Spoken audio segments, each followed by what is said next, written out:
Tentara Rusia berhasil menghalau serangan balik angkatan bersenjata Ukraina di Glubokoye, wilayah Kharkov. Rekamannya ramai beredar di media sosial Telegram pada Kamis 13 Juni 2024. Sebelum tentara Ukraina berpisah, mereka melakukan serangan terhadap kelompok Rusia di area hutan dengan dukungan kendaraan tempur lapis baja. Tak tinggal diam, militer Rusia sigap melakukan serangan balasan.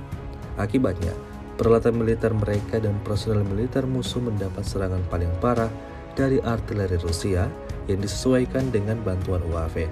Tampak tentara Ukraina tumbang satu persatu setelah mendapatkan serangan intens dari Rusia. Hingga video ini beredar, beragam komentar dituliskan warganet.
Download Tribun X sekarang, menghadirkan lokal menjadi Indonesia.